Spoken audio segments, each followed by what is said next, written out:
If you're taking out federal student loans, you will be required to complete student loan entrance counseling, which is an interactive program that helps you learn more about your educational costs and prepare for a successful borrowing experience.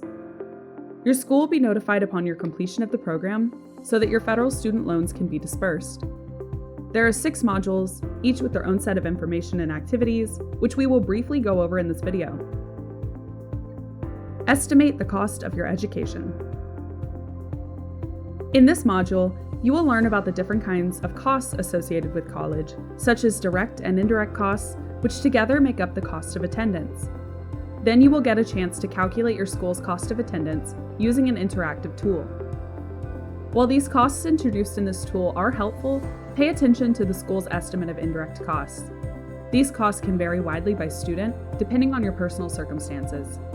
It's helpful to think about what other costs you might experience, such as personal expenses or bills. Paying for your education. Next, you will learn about the different types of financial aid available to help you pay for college. There are sources of aid that you do not have to repay, such as grants and scholarships. And then you will be introduced to the loan basics.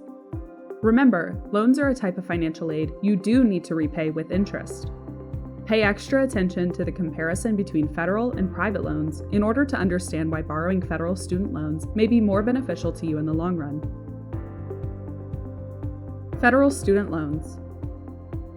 In this module, you will learn the ins and outs of federal student loans, including the 2 main types of federal student loans and the steps you must take to secure them. You will also learn about maximum borrowing limits for federal student loans and what your role is as a borrower. There's a lot of information in this section, so be sure to take your time, and remember you can always come back to review it later for a refresher. How much you can expect to borrow. Next, you will estimate your annual and total federal student loan debt based on your earlier calculation for cost of attendance at your school. The amount your school actually offers you may be different from this estimate, but be sure not to borrow more than you think you will need. You will also learn about the impact of interest on the overall amount you will pay back.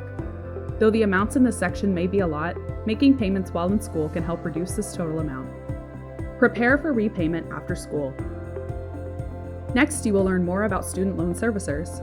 They will be your main contact after borrowing loans to discuss billing, deferment, repayment, rights and responsibilities, and terms and conditions. In this module, you will also have the opportunity to see what your total loan debt and repayment plan might look like. Remember, you will have to repay your loans no matter what, so keep this in mind when considering how much or if you should borrow. Consequences of not repaying student loans. Finally, this module discusses the differences between delinquency and default, how to avoid missing payments, and gives more information about loan forgiveness, cancellation, and discharge. Making late payments or missing payments entirely can have a big impact on your overall financial well-being, so pay extra attention in this section to some of the assistance options you have as a federal student loan borrower, like forbearance and deferment. By the end of loan entrance counseling, you should have a better understanding of your own student loans, the responsibilities that accompany them, and how much college may cost you. If you have not yet completed your master promissory note, which is required to accept student loans, check out our video on the MPN, linked below.